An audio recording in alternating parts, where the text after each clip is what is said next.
We'll go to, speaking of movements and causes, you guys know that the movement near to my heart and the cause near to my heart that I'm really trying to do something directly about is municipal broadband, which is basically taking the internet out of these corporations' hands, taking the internet out of Comcast's hands, out of AT&T's hands, and putting it into the hands of cities and municipalities. If you do this, you get better internet at a more reasonable price, and you solve the issue of net neutrality, because net neutrality will be written in the charter, and it will be guaranteed. Besides, it's city-owned internet. It's for the citizens. Why would anyone tolerate something that doesn't give them net neutrality? So, that's an important cause to me. And what you hear a lot of is people saying, oh, we can't afford it. That's what I've been facing here in Pasadena, California. I was told by my city government that we can't afford a municipal project, even though there are organizations out there who will come at a very low cost and access a way to do it that is affordable for the community and works within the community's budget.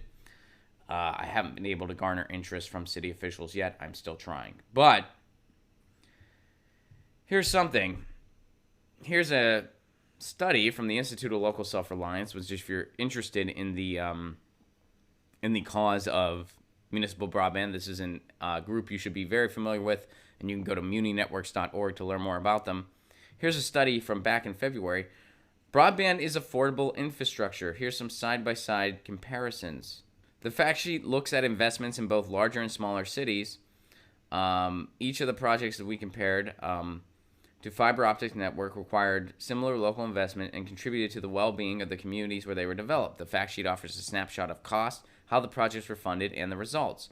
So some of these comparisons are Wilson, North Carolina, Lafayette, Louisiana, getting ahead of myself here, and Chattanooga, Tennessee, which Chattanooga, Tennessee, as you know, is that's Gig City. Chattanooga, Tennessee is now Gig City, USA. Why? Because years ago, Chattanooga was ahead of the curve, largely because of a grid that was built there, and they got municipal internet basically before almost anyone else in the country. They've had it since 2014. Residents in Chattanooga, Tennessee enjoy the best internet in the country at a reasonable price. And because they were so ahead of the curve on this, and because we've lost net neutrality since then, businesses are coming to Chattanooga. Chattanooga is billing itself as Gig City, USA. Their municipal broadband project has already paid for itself many times over because people are investing there now. It's a good local investment.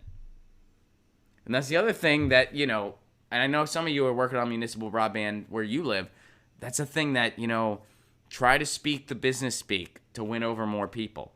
You can focus on the moral component of it, that we need a free and open internet. It's essential for democracy. It's essential for the free flow of information. We rely on the internet.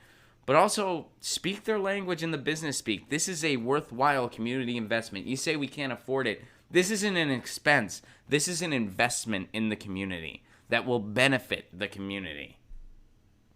Because it will. All right.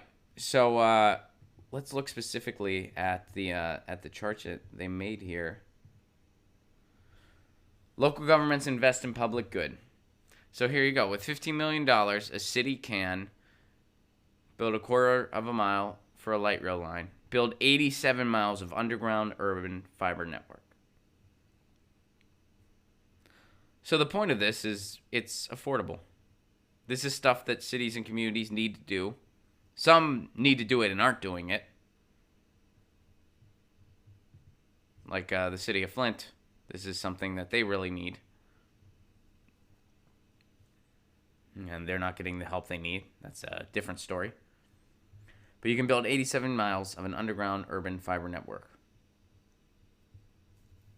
So the point of this particular study and this particular article is it's an affordable thing. And it's worthwhile for communities. So there's a Muni broadband update on today. Get your news on with Ron. Don't you want to know what's going on? We're getting our news on today. Get your news on with Ron. Don't you want to know what's going on? We're getting our news on today. You can tweet me an article at Ron Placone. We'll go through it together and make it our own. Get your news on with Ron.